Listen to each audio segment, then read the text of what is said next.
A paz do Senhor a todos, queridos. Vamos abrir a palavra do Senhor e compartilhá-la em Efésios, no capítulo 5. Efésios, capítulo 5.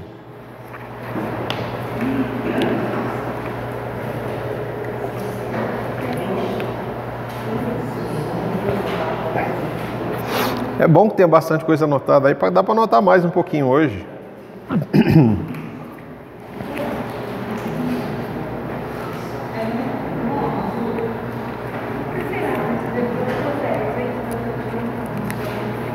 É que a gente pregou outro dia aqui o livro de Efésios inteiro. A gente fez uma sequência de pregações que a gente pegou Efésios do 1 até o 6. É por isso que tem bastante anotação aí em Efésios. Não, isso é bom, gente, é para lembrar. Quando abre o livro assim, se olha e fala: opa, isso aqui já foi falado, isso aqui é importante. Efésios capítulo 5, a partir do verso 15. A palavra do Senhor nos diz assim: portanto, sejam cuidadosos em seu modo de vida. Não vivam como insensatos, mas como sábios. Aproveitem ao máximo todas as oportunidades nesses dias maus. Não ajam de forma impensada, mas procurem entender a vontade do Senhor. Não se embriaguem com vinho, pois ele os levará ao descontrole. Em vez disso, sejam cheios do Espírito, cantando salmos, hinos e cânticos espirituais entre si e louvando o Senhor de coração com música. Por tudo deem graças a Deus, o Pai, em nome do nosso Senhor Jesus Cristo. Amém?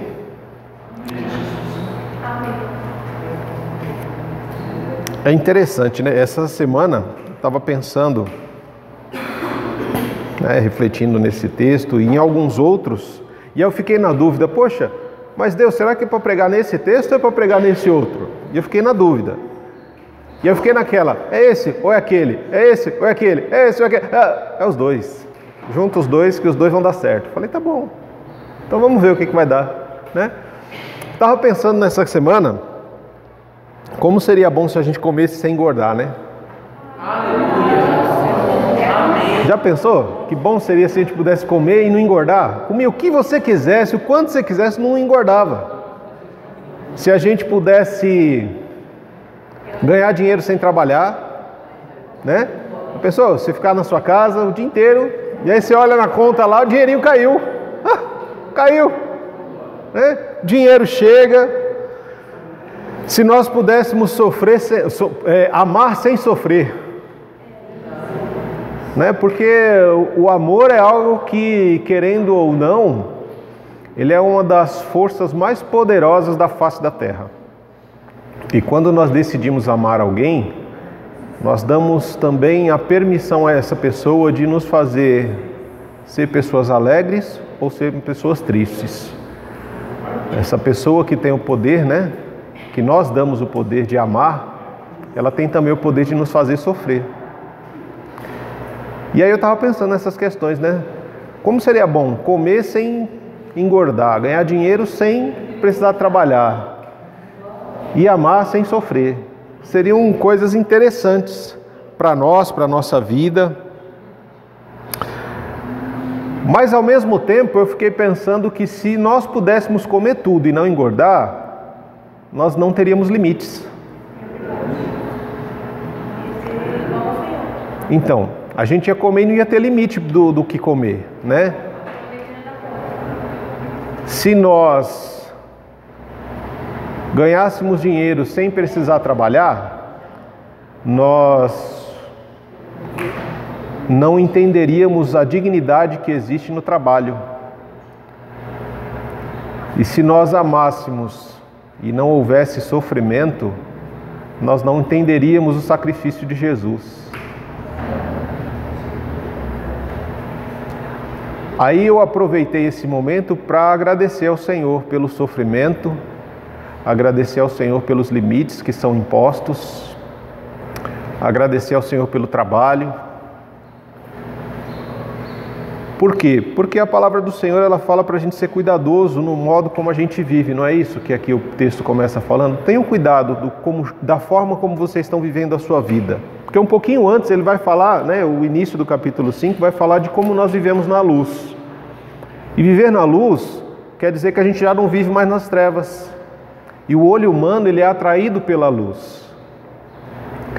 À medida que nós vamos nos aproximando da luz que encontramos em Deus, essa luz vai revelando as coisas ruins da nossa vida, né? Vai revelando as nossas falhas de caráter, os nossos erros, os nossos enganos, os nossos pecados. E isso faz com que nós venhamos a tomar decisões, né, de mudança de vida, mudança de postura, mudanças de lugares. E aí a gente começa a olhar para trás na nossa vida e enxergar os caminhos que nós fizemos até aqui. E algumas vezes que a gente olha algumas coisas que a gente fazia, chega da vergonha, né? A gente fica até vermelho só de lembrar do que a gente fazia antes. Aí o Paulo fala, inclusive, fala assim, essas coisas, elas dão até vergonha só de lembrar dessas questões que faziam parte do nosso passado muitas vezes. E aqui ele chega dizendo para nós, toma cuidado da forma como você vive. Toma cuidado com as coisas que você deseja. Por que tomar cuidado com as coisas que nós desejamos? Porque toda a nossa fala é uma oração. Toda a nossa fala, ela acaba sendo uma oração. E Deus está sempre atento a tudo que a gente fala. E nós seremos responsáveis no dia do juízo por toda a palavra que sai da nossa boca. Seja ela boa ou ruim, por todo o pensamento que passa na nossa mente e no nosso coração, sejam bons ou ruins. Então tenham cuidado com a forma como vocês vivem. Por quê? Não vivam como insensatos, mas como sábios. Ou seja, nós éramos insensatos. Nós não medíamos as consequências das coisas que fazíamos, não estávamos nem aí com o outro, né? A gente tomava decisão, fazia e não gostou, problema seu. Né? A gente vivia dessa forma. Agora, quando nós nos aproximamos da luz, que é Jesus, nós começamos a entender que aquilo que nós fazemos, aquilo que nós decidimos tem impacto na nossa vida e na vida das outras pessoas. Então a gente tem que tomar cuidado com a forma como nós vivemos. E isso é extremamente importante, porque o que você decide afeta a sua vida e afeta a vida do outro. O que você decide dá testemunho do Deus que você serve. Os caminhos por onde você anda vão falar do Deus que você serve. As suas atitudes vão demonstrar o Deus que você serve. Por isso ele diz o quê? Aproveitem ao máximo todas as oportunidades, porque os dias são maus. Não é para você aproveitar uma ou outra oportunidade, mas é para você aproveitar todas as oportunidades. Por isso que eu estava pensando naquela questão de comer sem engordar, né? Comer sem engordar é uma oportunidade de comer o que eu quiser, sem me preocupar com engordar, sem me preocupar com isso, com aquilo. Mas o fato de eu não engordar, quer dizer que existe um problema na minha saúde. O fato de eu comer o que eu quiser, não quer dizer que tudo que eu vá comer vai me fazer bem. Então eu preciso aproveitar as oportunidades, porque os dias são maus. E não é a primeira vez que nós ouvimos dizer que os dias são maus. Jesus, lá em Mateus, no capítulo 6, ele já disse que os dias são maus. Viva um dia de cada vez, basta a cada dia o seu mal, não é isso? Todo dia tem coisas boas e coisas ruins acontecendo. E a gente tem que aproveitar as oportunidades que nós temos para viver cada dia da melhor forma possível. E quando ele fala de oportunidades, né? Eu estava ouvindo um rabino essa semana, em que ele falava que a única coisa que nós temos de comum, todo ser humano tem em comum. Tem uma coisa que todo ser humano tem em comum.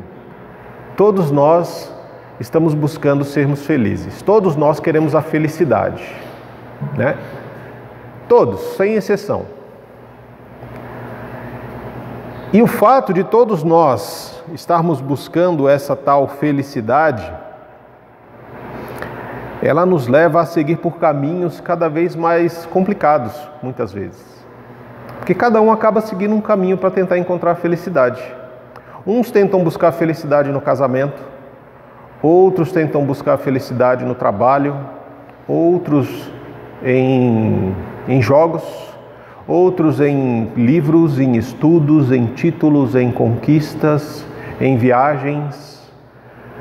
Cada um está tentando encontrar a felicidade de um jeito diferente. Nós vivemos numa sociedade em que o ser feliz, ele não é apenas um direito, mas é quase que uma obrigação que a sociedade coloca para nós, né? Você tem que ser feliz. Você é obrigado, e aí assim, principalmente quando chega final do ano, em novembro, última sexta-feira de novembro, aí eles começam, né, que você tem que ser feliz, e para você ser feliz, você tem que comprar essa televisão de 80 polegadas para você assistir a Copa do Mundo que vai começar. Hoje começa a Copa do Mundo. E você vai ser feliz se você tiver uma TV de 80 polegadas baratinha, irmão. 30 mil reais você compra. Qualquer 30 mil você compra uma TV de 80 polegadas. E você vai poder ver a Copa do Mundo numa tela gigante, como se você estivesse lá no Catar. Não é? Olha, o iPhone, o último iPhone que tem, uma promoção absurda. Né? Você paga lá 20 mil reais no iPhone. Você vai ser feliz se você tiver esse iPhone. E aí estoura, né, um monte de coisa. Você abre o celular lá, um monte de oferta que vem. Isso aqui. E tudo isso quer dizer o quê? Se você tiver isso aqui que eu estou vendendo, você vai ser feliz. Nós vivemos nessa sociedade que ela fala para nós que para a gente ser feliz, a gente tem que comprar essas coisas, tem que adquirir tudo isso.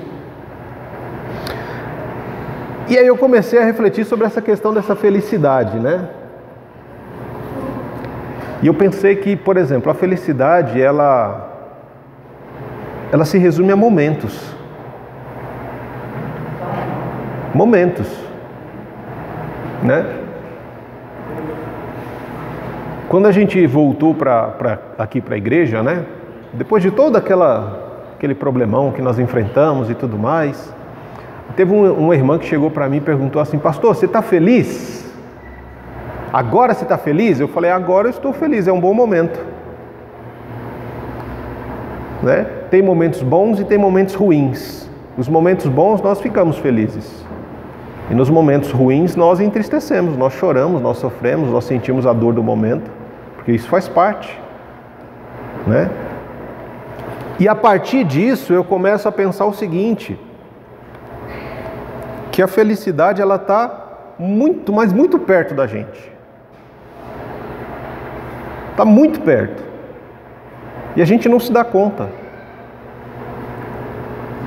Porque se a felicidade ela é feita de momentos, a gente precisa aproveitar cada oportunidade dessa, para viver esse momento feliz. Né? Que nem a Cláudia tinha falado hoje, né? Hoje nós acordamos com a notícia de que o nosso vizinho lá tinha falecido. Né? E ele era um cara extremamente engraçado. Né? Às vezes eu estava lá na feira, aí ele chegava perto de mim e passava assim, falando pro feirante da banca, falava assim: ó, cuidado que ele vai levar sem pagar, hein? Ele está roubando as frutas aí, ó, você não está vendo, mas ele está pegando aqui. E ele fazia isso no mercado, ele fazia na feira, ele passava sempre chamando atenção, né? E todo mundo já conhecia, sabia que ele era brincalhão assim. Gente boa ele. Mas ele começou, ele mesmo com a perda da esposa, que foi há algum tempo atrás, ele perdeu uma parte da alegria de viver. Né? Ele perdeu aquela parte dele que completava, né, a caminhada e tudo mais, e isso foi tornando ele um pouco mais triste. Mas cada hora que ele encontrava com a gente, ele aproveitava aquele momento para dar uma risada com a gente, e a gente ria com ele, né? Por quê? Porque são esses momentos. Tem um filme chamado Que Um Momento Pode Mudar Tudo. Uma moça bonita, tocava piano, rica, bem casada. De repente, num jantar entre amigos, ela começa a tocar o piano, ela começa a sentir um tremor na mão, uma dor rápida, que atrapalha ela de tocar. E aí o filme vai desenrolando e em seguida a gente descobre que ela tem né, que é aquela doença que vai atrofiando, esclerose amiotrófica, esse nome aí, é um nome até feio, né? E que faz uma coisa feia com a gente, vai atrofiando todos os nossos nervos. E ela foi atrofiando os nervos no momento, um momento em que ela estava feliz, estava no auge, estava tudo muito bem. Mas aquele momento mudou toda a vida dela. E dali em diante foi só ladeira abaixo, né? Casamento, o marido traiu, né? Separou, e vários outros acontecimentos foram se seguindo, que mudou a vida dela drasticamente. Nós vivemos uma vida, muitas vezes, irmãos, sem entender o que é que nos direciona a tomar decisões para aproveitar essas oportunidades, né? Alguns de nós somos casados e nós usamos o casamento como uma oportunidade para reclamar do cônjuge, para reclamar dos filhos, para reclamar da circunstância em que nós vivemos. Outros de nós não somos casados e a gente reclama porque não é casado, né? Poxa, eu não sou casado, eu não tenho e tal. Quem tem reclama, quem não tem também reclama. Então as oportunidades que nós temos, nós estamos nos aperfeiçoando para nos tornarmos resmungões, reclamões. A gente aproveita cada oportunidade que a gente tem num dia mau para fazer esse dia ficar pior ainda, à medida que nós vamos reclamando de tudo. A gente reclama porque está sol, eu não gosto do sol, eu gosto da chuva, do frio. Aí se está frio e chuva, aí o outro reclama porque está frio e chuva, porque ele gosta do sol, né? A gente reclama se tem que sair de casa, a gente reclama porque tem que ficar em casa, a gente reclama que tem que ir para trabalhar e o outro reclama porque não tem trabalho. Você já parou para pensar como o ser humano é complicado? Todas as oportunidades são oportunidades para a gente reclamar. Quando na realidade, a felicidade que ela mora em momentos, ela mora num coração que aprende a ser grato. Por isso que Paulo vai dizer lá no verso 20 do texto: por tudo deem graças a Deus Pai, em nome do nosso Senhor Jesus Cristo. Por tudo, não é quando a coisa está boa você agradece, quando está ruim você reclama, não. Por tudo deem graças. É aprender a agradecer ao Senhor em toda circunstância, em todo momento. O momento está ruim? Agradeça ao Senhor. Por quê? Porque vai vir um momento bom. O momento está bom? Agradeça ao Senhor por esse momento bom e lembre-se dele quando o momento ficar ruim. Nós não podemos reclamar, por exemplo, porque fulano não ouve de Jesus, e a gente tenta e tal. Outro dia a gente estava passando aqui nas ruas, aqui no caminho daqui para minha casa, eu perdi a conta de quantas igrejas tinham. Eu perdi a conta, eu falei, poxa, pelo menos nesse bairro o pessoal só não ouve de Jesus se não quiser. Porque a cada 2, 3 casas você tem uma igreja. De um quarteirão para o outro você tem 5, 6 igrejas. Dependendo do quarteirão tem mais. São oportunidades que as pessoas têm de ouvir de Jesus. E o fato de eu fazer parte de uma igreja não quer dizer que eu sou salvo. Porque não é a igreja que salva, mas é uma relação de intimidade com Jesus. E aí entra aquele outro texto que eu fiquei na dúvida se eu pregava sobre um ou sobre o outro. Esse texto está lá em Lucas, no capítulo 9.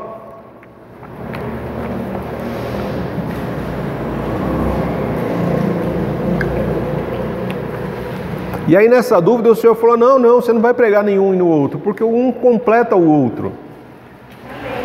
Porque quando nós pensamos nas questões das oportunidades que nós temos um dia após o outro, o Senhor me levou a esse texto de Lucas 9, no verso 57. Lucas 9, a partir do verso 57. Quando andavam pelo caminho, alguém disse a Jesus: "Eu o seguirei aonde quer que vá." Jesus respondeu: "As raposas têm tocas onde morar e as aves têm ninhos, mas o Filho do Homem não tem sequer um lugar para recostar a cabeça." E a outra pessoa ele disse: "Siga-me." O homem, porém, respondeu: "Senhor, deixe-me primeiro sepultar o meu pai."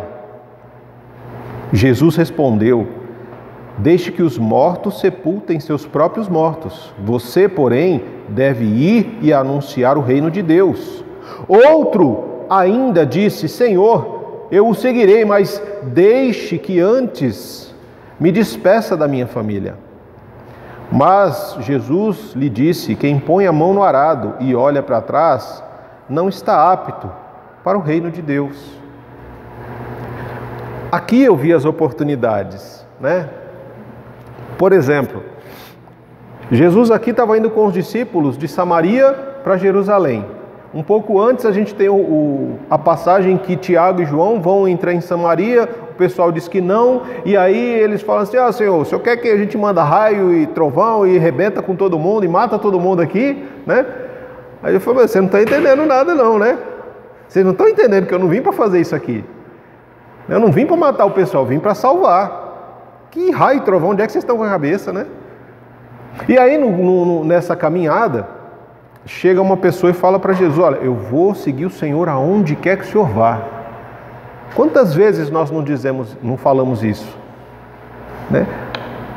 Aonde o Senhor for, eu vou, Jesus. E aí Jesus falou para ele assim: "Mas você falou que você vai comigo, mas você está preocupado com conforto, você está preocupado com dinheiro, você está preocupado com segurança, né?" E aí ele fala: "Olha, que as raposas, né, têm as suas tocas, as aves têm os seus ninhos, mas o Filho do Homem não tem nenhum lugar para reclinar a cabeça, não tem nenhum travesseiro para encostar a cabeça. E você fala que você vai me seguir. Eu não estou aqui nesse mundo para alcançar riquezas, posições. Eu estou aqui para sofrer. O meu caminho é um caminho de sofrimento. É um caminho que sai do palácio e vai para a cruz. Você está fazendo um caminho que você nem quer olhar para a cruz, você quer olhar para o palácio. O meu caminho é um caminho que vai me conduzir à morte. Você está desesperado lutando pela vida, né? E nós fazemos isso. A nossa ciência inventa dia após dia formas de retardar o envelhecimento. As pessoas têm idade, mas tem um botox que chega, o umbigo já está no queixo, de tanto esticar, né? Estica para lá, estica para cá e pai, não sei quando você vê, cadê o umbigo? Está no queixo. Aí você pensa que é aquele furinho, né, que as pessoas têm no queixo. Não é. É o umbigo da pessoa que puxou tanto. Ela quer parecer jovem de todo jeito.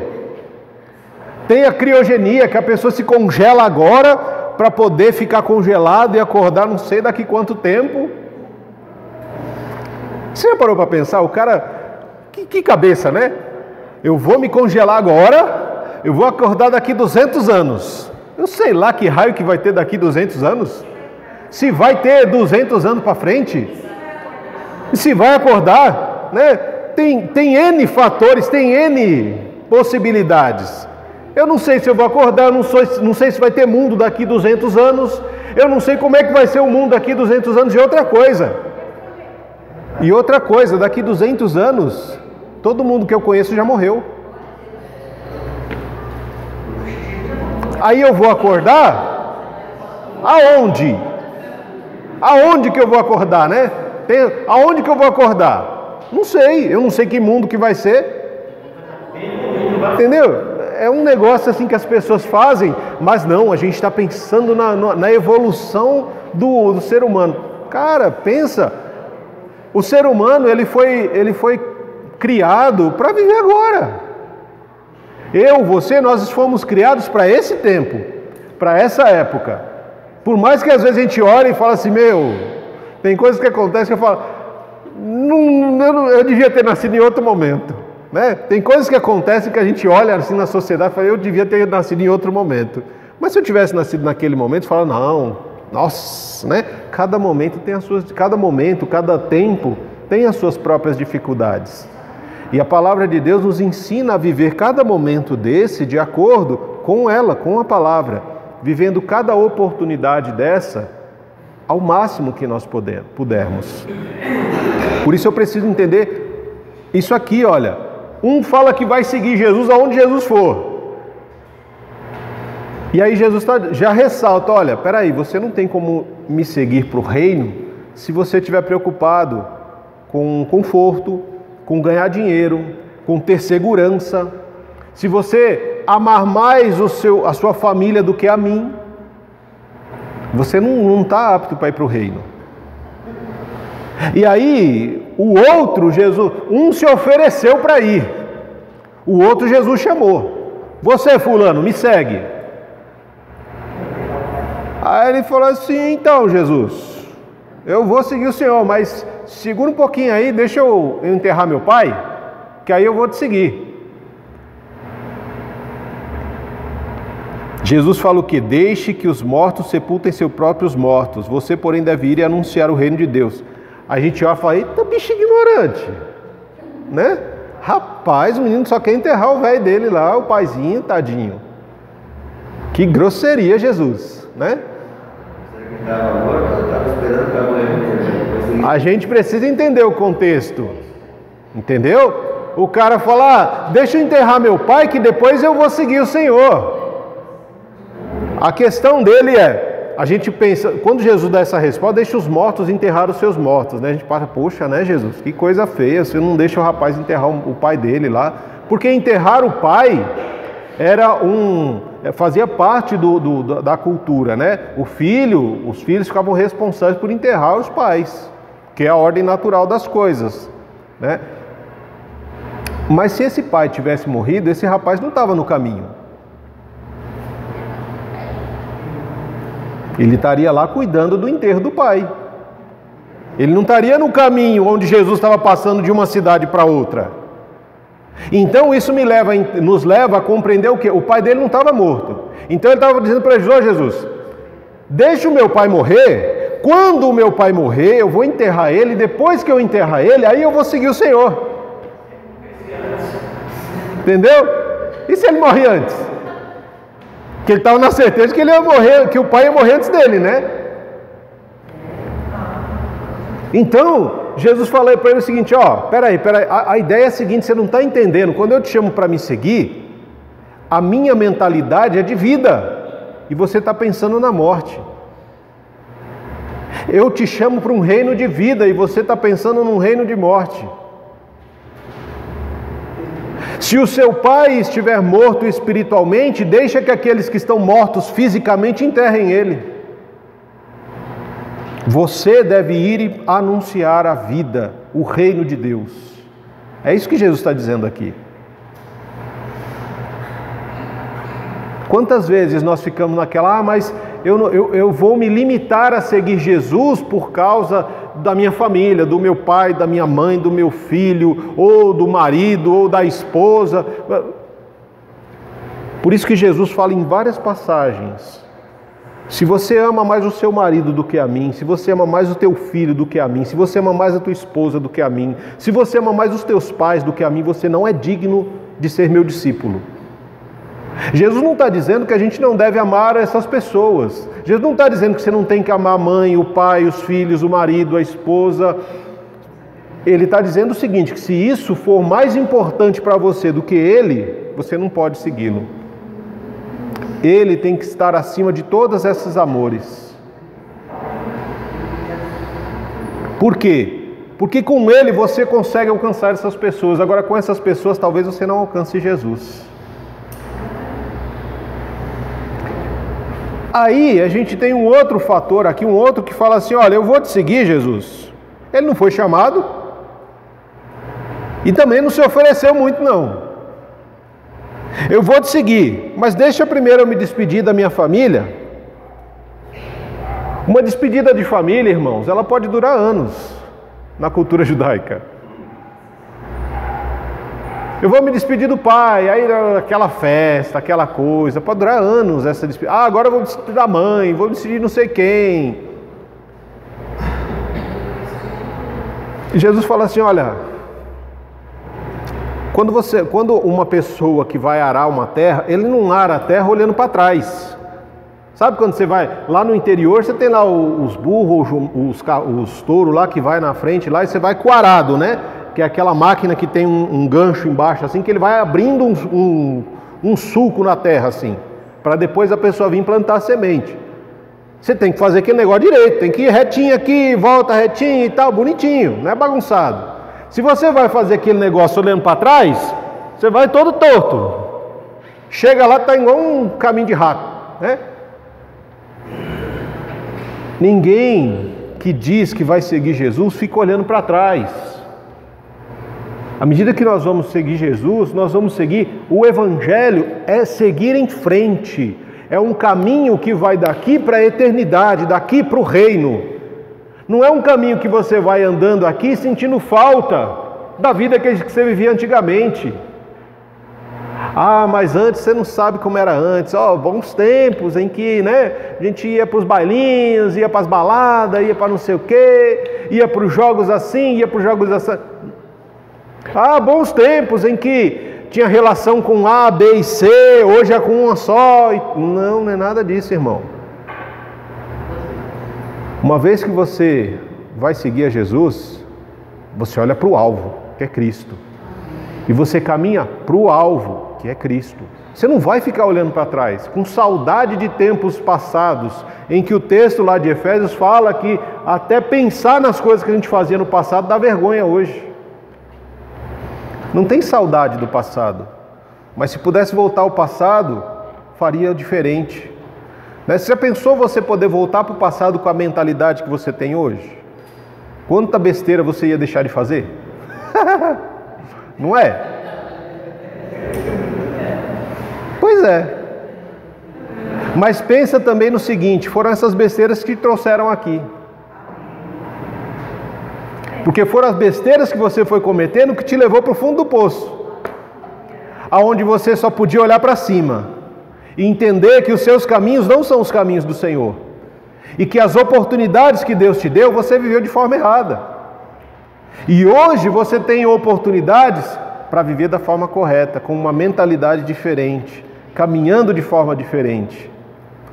Aqui nós vemos uma pessoa que se ofereceu para seguir Jesus, mas não calculou o custo de seguir a Jesus. Como seria difícil seguir Jesus? Porque seguir Jesus não é uma coisa fácil, irmão. A sua carne todos os dias. Você tem que lutar contra os seus próprios desejos de fazer o que você quer, de seguir o seu caminho, de tomar as suas decisões. O outro, Jesus chamou ele para seguir, mas ele estava mais apegado com as coisas daqui do que com as coisas do reino. E para ele era muito difícil tomar essa decisão. O terceiro é aquele que ele nem se ofereceu muito e também não foi chamado. É aquele em que, olha, é como se esse terceiro é aquele que o Senhor abre a oportunidade. Você escolhe se você quer me seguir ou não. Mas você se lembra que aquele que põe a mão no arado, se você decidir me seguir, você não pode ficar olhando para trás. Você não pode mais viver a vida olhando para trás, com saudade do que passou. Mas você tem que seguir com a esperança naquilo que vai vir. E entender que cada oportunidade que você tem de viver, você deve vivê-la plenamente, com um coração agradecido, seja no momento bom ou no momento ruim. Pastor, mas como é que eu vou viver, eu vou dar graças a Deus se eu perdi a minha esposa, o marido, um filho? Você pode agradecer ao Senhor, sim, pelos anos que você viveu com essa pessoa, por essa pessoa ter feito parte da sua vida e por você ter feito parte da vida dela. Mas pastor, como é que eu vou agradecer por estar desempregado?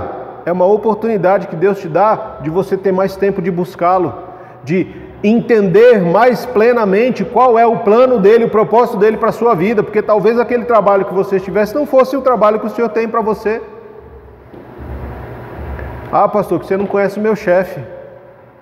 Como é que eu vou dar graça a Deus pela vida dele? O senhor fala que você tem que amar os seus inimigos e orar por eles. Se o seu chefe é o seu inimigo, ore por ele, ame ele, até ele se tornar um amigo. Porque a melhor coisa que a gente pode fazer, meu irmão, minha irmã, por um inimigo é tornar esse inimigo um amigo.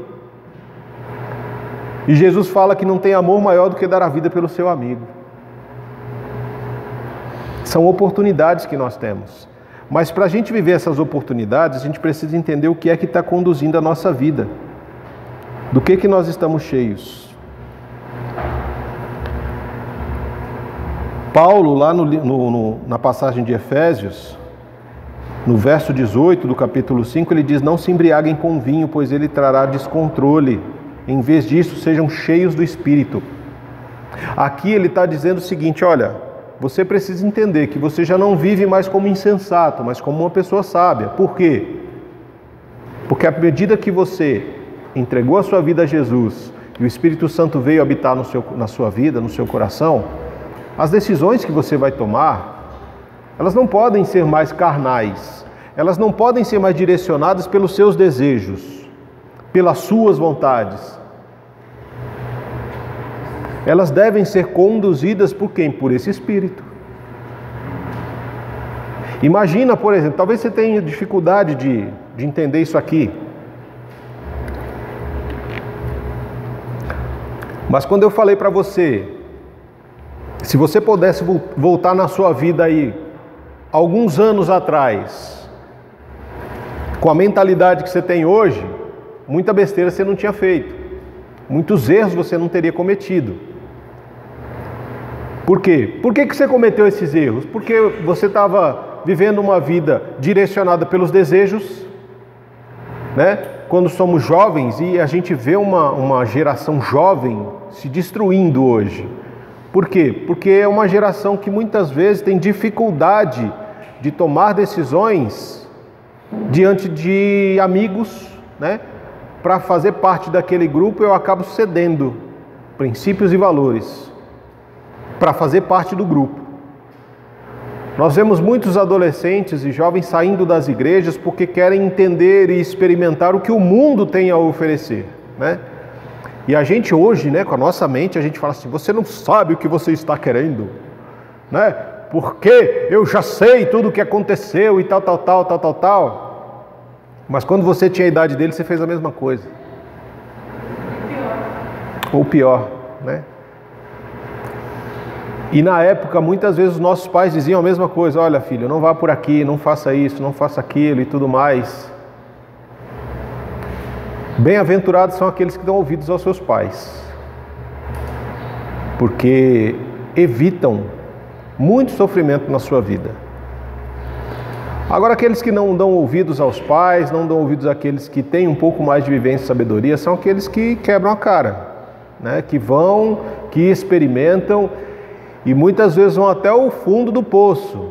O problema é que muitas vezes essas pessoas não têm forças para olhar para cima e acabam morrendo lá no fundo do poço. O fato de estarmos aqui é graça do Senhor, irmãos. Porque eu vivi não sei onde é que vocês moraram, mas eu sei onde eu morei. E onde eu morei, todos os amigos da minha infância, 90 e poucos % deles, ou estão na cadeia ou estão mortos. E eu tive uma boa possibilidade de também estar em um ou em outro. O que me impediu de estar lá, né, ou preso ou morto, foi a graça. Foi que Deus tinha um propósito diferente para mim do que eu tinha para mim mesmo. E chegou um momento da vida em que eu olhei e falei: bem, eu acho que não é bem por aí. Eu acho que está na hora de eu começar a ouvir mais do que tentar seguir o meu próprio coração, né? Porque faz parte da nossa natureza, faz parte dos nossos caminhos. E quando a gente olha esse texto, Paulo diz: olha, o que está dirigindo o seu coração? Porque ainda hoje existem pessoas que estão dentro da igreja, mas que o coração dele e dela não está sendo direcionado pelo Espírito Santo. é uma pessoa que não está cheio do Espírito. E por não estar cheio do Espírito, a gente está cheio de outra coisa. E aí a gente precisa ver como é que a gente está vivendo a nossa vida. Quem são as pessoas mais importantes para nós? É Jesus? Ou a esposa, os filhos, o marido? Se não é Jesus, tem alguma coisa ainda errada em nós.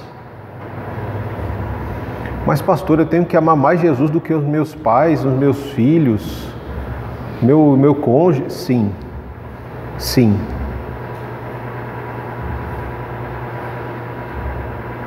Se você não ama mais Jesus do que a esses, você precisa de um novo coração, meu irmão, minha irmã. Aquele coração que Davi pediu lá no Salmo 51. Um novo coração e um espírito inabalável, para que ele tenha disposição de obedecer ao Senhor.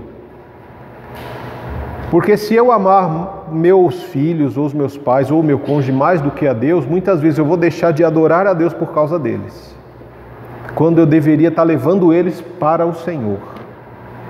E o interessante é que depois daqui, né, depois dessa passagem que nós lemos, de dar graças por tudo, por todos, Paulo vai começar a falar sobre a questão do casamento, né? Sobre depois a questão do trabalho e depois sobre a questão da nossa fé.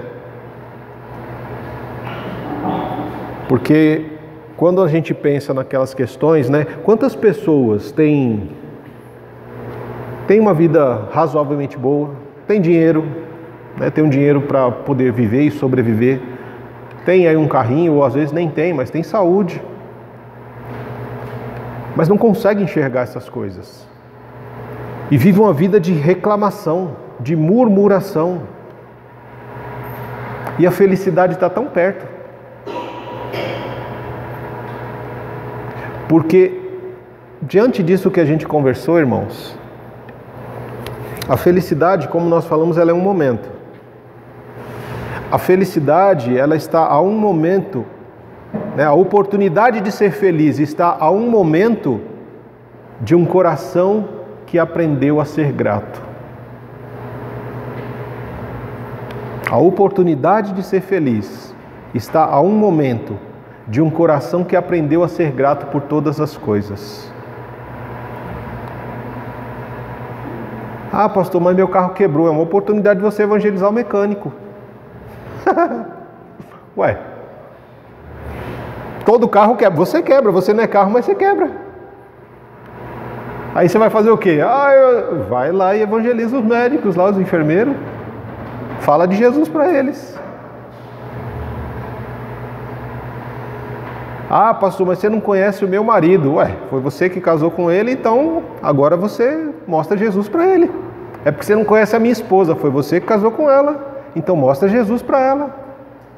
Porque casamento não é para você ser feliz, casamento é para você formar Cristo no outro. Esse é o grande X da questão. Quando eu ouvi isso a primeira vez, eu fiquei escandalizado com o meu pastor. Falei, como assim, pastor? Eu casei para não ser feliz? Por quê? Porque se você olhar o que Paulo vai falar sobre a questão do casamento, sobre essa questão, você não casa para ser feliz. O marido deve amar a esposa como Cristo amou a igreja. Então o marido deve dar a vida pela esposa como Cristo deu pela igreja. Para quê? Para essa igreja ser depois apresentada ao Senhor pura e imaculada, linda, perfeita. A esposa deve ser submissa ao marido como a igreja é a Cristo, e que também isso faz parte do amor. Então, a esposa não é submissa, então o marido deve amar a esposa para que ela se sinta segura a se submeter a esse marido. A esposa não é submissa. Meu irmão, minha irmã, pastor, eu vou separar porque eu não sou feliz no casamento. Aí a gente tem que voltar lá para o começo, porque às vezes o problema está lá na raiz, né? Por que você casou com tal pessoa? Eu casei porque eu achei que ia ser feliz com ela. Eu casei porque eu achei que ia ser feliz com ele, pastor. Então você já casou com motivação errada. Pensa nos defeitos né, do seu marido, da sua esposa agora. Pensa aí. Pensa quantos defeitos tem o seu marido e a sua esposa. Não olha para a cara dele nem dela não. É para você pensar. Entendeu? Porque os seus olhos são acusadores. Eu não estou mandando você acusar ninguém, eu estou mandando você pensar. Pensa. Porque talvez aquilo que para você é um defeito, para ele não é, ou para ela não é. Entendeu? E aí, pensa no seguinte. Você quer ter um casamento perfeito, mas você não é perfeito. Pensa nos seus erros agora, nas suas falhas. No que você tem falhado? Você pensou no outro, agora pense em você. Não tem falha, pastor. Já falhou. Falhou miseravelmente. Com esse pensamento de que eu não tenho defeitos. Falhou miseravelmente. Como é que você quer ter um casamento perfeito se você não é perfeito e o outro também não é perfeito? Por isso que a palavra nos orienta que nós temos que formar Cristo no outro. E como é que eu formo Cristo no outro? Primeiro ele tem que ser formado em mim. Eu preciso buscar Jesus primeiro. Como é que eu posso dar o que eu não tenho? Se eu não entendo o amor de Deus por mim, como é que eu posso dar esse tipo de amor para o outro? Se Jesus fala assim, olha, marido, você tem que amar a sua esposa como Cristo amou a igreja. Como é que eu vou amar a minha esposa como Cristo amou a igreja se eu não conheço ainda, se eu não entendi esse amor de Cristo pela minha vida? E aí a mulher quando ora fala, sejam submissas ao seu marido como a igreja é misericórdia ser submissa ao marido.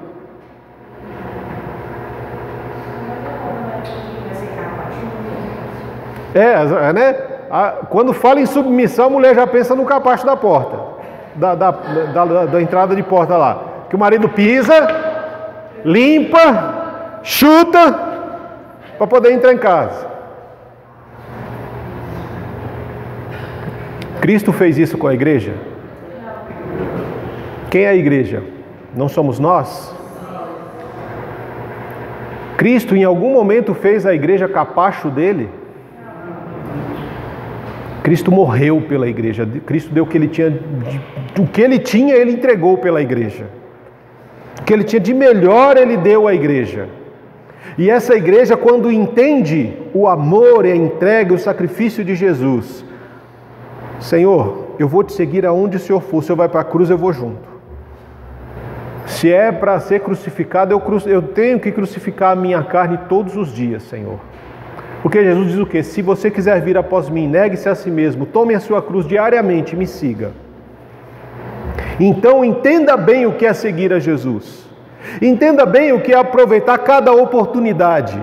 Cada oportunidade que Jesus teve, irmãos, foi uma oportunidade de compartilhar do amor do Pai.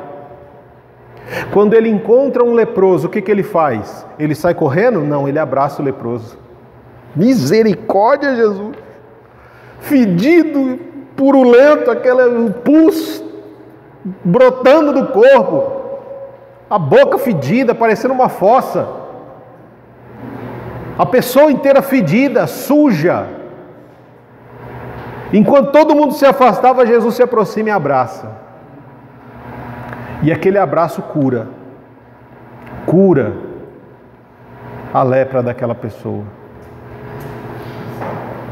Aquele que estava morrendo, Jesus numa palavra, olha, eu quero que ele seja curado. E ele é restaurado. Aquele que estava surdo, foi uma oportunidade de Jesus, de abrir os ouvidos para que ele pudesse ouvir. O que estava cego, Jesus teve a oportunidade de fazê-lo ver novamente. Aquele que estava dominado por demônios, oprimido, possuído, se destruindo, possuído por demônios, Jesus chega e fala, sai. Sai porque é meu. O que você está fazendo com as oportunidades que o Senhor está te dando? Porque Paulo fala que o viver é Cristo e morrer é lucro. Se você vive para Jesus, é uma oportunidade de você aproveitar cada momento desse, para entender que foi Deus quem te permitiu estar ali naquele momento para fazer alguma coisa. Se você está aqui hoje, não é para você esquentar banco, irmão. É para você fazer aquilo para o qual você foi chamado. É para você amar as pessoas, é para você compartilhar Jesus. É para você abraçar quem ninguém abraça, é para você falar com quem ninguém fala. É para você chegar e dar a oportunidade de alguém ouvir sobre Jesus. Para alguém olhar para você e a sua vida transmitir Cristo. Porque talvez você seja a única Bíblia que alguém vai ler na vida. E se a pessoa olhar para você e ver Jesus e poder ler Jesus na sua vida, amém.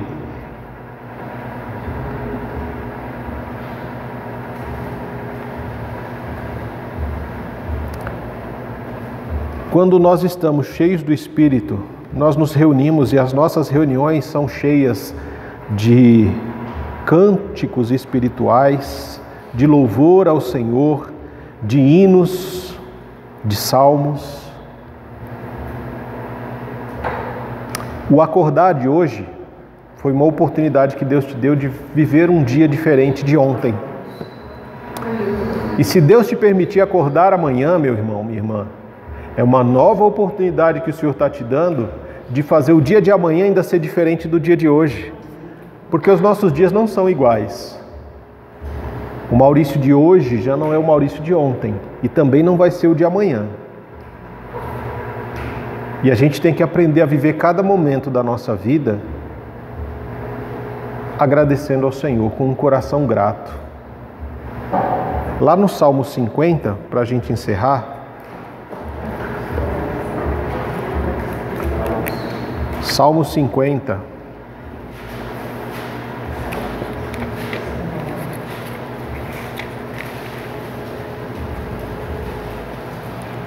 O último verso do Salmo 50, o verso 23, diz que a gratidão é um sacrifício que de fato honra a Deus quando nós permanecemos no caminho dele.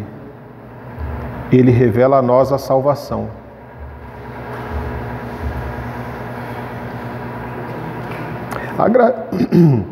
A gratidão, porém, é um sacrifício que de fato me honra.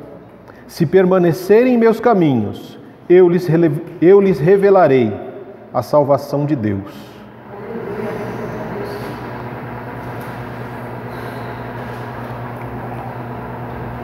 A gratidão é um sacrifício, olha só, você entendeu?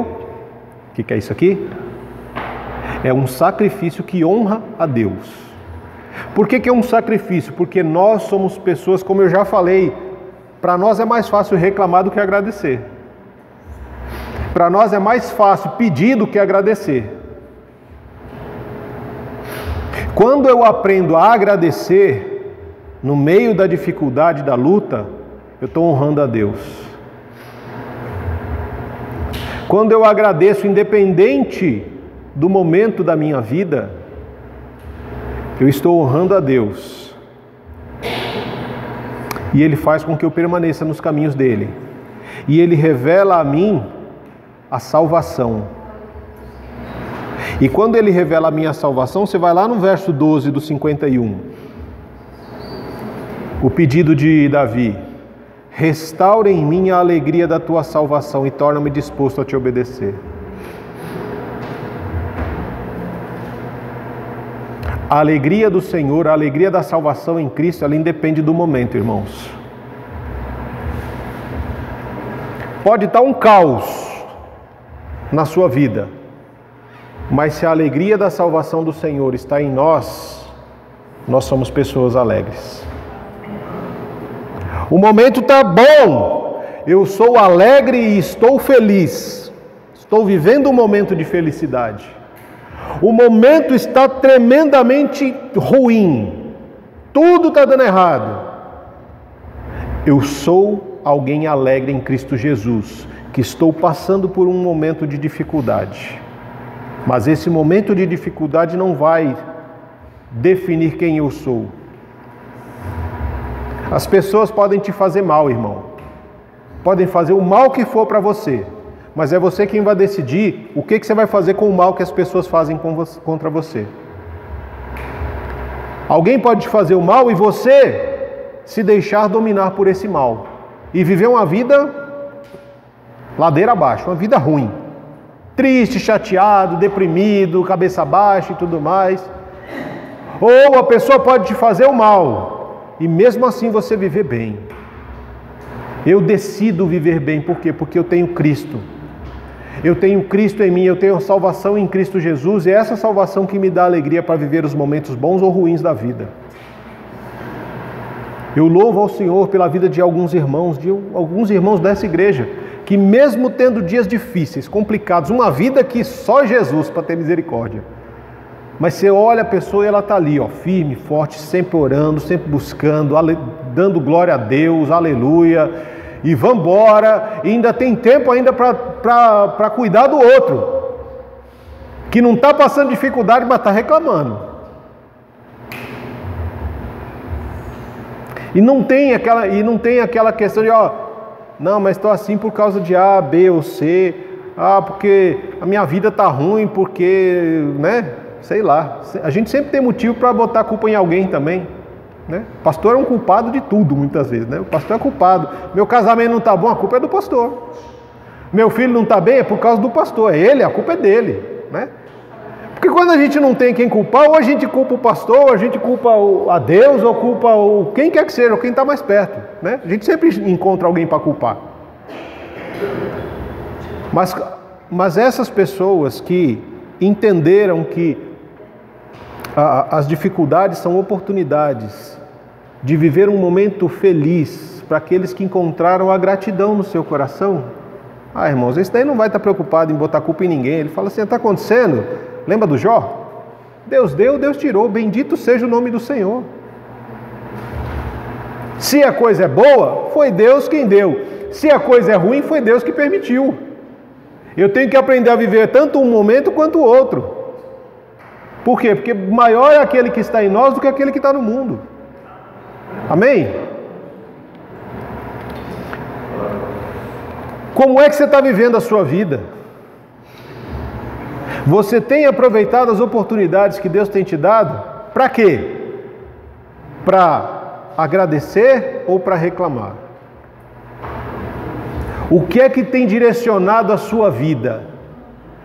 São as circunstâncias boas e ruins ou Deus que habita em você? Porque se o Senhor é quem direciona a sua vida, se você vive uma vida cheia do Espírito Santo, você não vai ter tempo para ficar reclamando. Porque o Espírito que habita em nós, ele vai estar sempre preocupado em ajudar o outro. Cadê o seu irmão? Ele não está aqui hoje, eu vou falar com ele, vou falar com ela. Eu vou agradecer ao Senhor pela vida dele, dela. E aí quando você ligar para o seu irmão, para a sua irmã, você não vai ligar e falar assim, você não foi para a igreja hoje, hein? Infeliz, o que aconteceu? Não. Irmão, eu estou ligando para agradecer a Deus pela sua vida. Por quê? Como assim, irmão, para agradecer pela minha vida? O que eu fiz? Só o fato de você existir já é um motivo de agradecer ao Senhor. O fato de eu te conhecer é um motivo de agradecer ao Senhor. O fato de você ter estado ausente hoje é um motivo de agradecer ao Senhor, porque eu senti a sua falta. Olha que coisa linda. Melhor do que vocês ligarem já, né, com os dois pés no peito. Você diz para ele que ele é importante, que ela é importante, que você ama, né? Porque às vezes nós amamos, mas a nossa forma de demonstrar amor não é a melhor. E a gente precisa aprender com Jesus como amar o outro. Às vezes a nossa forma de amar é apontando o erro, é criticando. Jesus não faz isso. Jesus ele lembra para a pessoa que ela é importante. Que o erro dela pode me machucar, mas eu não deixo de amar. De que as falhas que ela comete, ou as decisões erradas que a pessoa toma, também me afetam. Mas nem por isso eu abandono ela, nem por isso eu deixo de amar e de orar e de interceder pela pessoa. Que nós possamos viver um evangelho desse, vivendo essas oportunidades, enxergando cada momento difícil, tem alguma coisa boa para a gente aprender, tem alguma lição para a gente tirar, irmãos. As trevas existem para que eu e você possamos ser luz. Porque esse é o nosso chamado, é para ser luz, não é? Em meio às trevas. Por isso existem as trevas. Às vezes nós estamos cercados por ela e a gente, ao invés de usar isso para sermos luz e brilharmos mais, nos aproximando de Jesus, a gente começa a reclamar e vai deixando as trevas entrar dentro de nós. Que Deus possa nos abençoar, que Ele possa nos conduzir a viver uma vida de sabedoria, conduzidas pelo Espírito Santo, aproveitando cada oportunidade e agradecendo por cada oportunidade vivida. Graças te damos, Pai, porque o Senhor é bom e a sua misericórdia ela se renova em nossas vidas constantemente. Cada dia é uma oportunidade que o Senhor nos dá de fazermos as coisas diferentes, de tomarmos decisões diferentes. Cada dia é uma folha em branco que o Senhor nos dá em mãos, ó Pai, para que possamos escrever uma história diferente com o Senhor. Que possamos traçar planos, traçar estratégias, colocar ali pessoas e oportunidades. Senhor, se nós pudéssemos acordar cada dia e orar com o coração aberto ao Senhor, olha, Espírito Santo, que o Senhor, que você me conduza, que o Senhor me conduza nesse dia, que o Senhor coloque as pessoas no caminho, no meu caminho, que o Senhor quer falar e que eu possa ser um instrumento do Senhor na vida dessas pessoas. Senhor, coloca um anjo nos meus lábios para que não saia dele palavras de maldição, mas que saiam palavras de bênção, de edificação, de cura. Que eu seja um instrumento para abraçar aquele que precisa ser abraçado, para acolher aquele que está sozinho.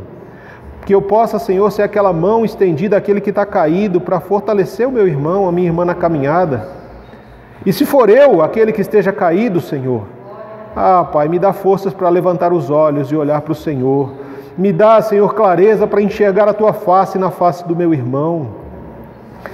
Deus, em nome de Jesus, que eu possa não ter o orgulho, Senhor, para dizer que não preciso de ninguém, mas que eu possa clamar ao Senhor e pedir ao Senhor, Senhor, envia um anjo, envia um amigo, envia um irmão, alguém que me ajude, alguém que me fortaleça nessa caminhada, porque às vezes ela é tão difícil e tão pesada e eu só tenho motivos para reclamar, porque os meus olhos têm estado doentes, o meu coração doente, os meus ouvidos doentes. Que o Senhor possa curar-nos nessa manhã, Senhor. Curar olhos, ouvidos e coração. Deus, que nós possamos enxergar em cada oportunidade, em cada momento da vida, oportunidades para sermos felizes. Que nós possamos chorar com aqueles que choram e nos alegrar com aqueles que se alegram. Que em nome de Jesus, ó Pai, o Teu Espírito Santo, Ele nos conduza, dirija realmente as nossas vidas e as nossas decisões. Que nós possamos aprender a sermos gratos em todas as ocasiões, sabendo que tudo, Senhor, que acontece conosco é uma permissão do Senhor, porque a nossa vida, a nossa história está nas Tuas mãos, sempre esteve e sempre estará. Que o amor de Deus, que a graça de Cristo Jesus, que a comunhão e a consolação do Espírito Santo se renovem em nossos corações e vidas a cada dia, Senhor, para que o Senhor seja glorificado com o nosso viver. Assim nós oramos ao Senhor em nome de Jesus. Amém. Amém e amém.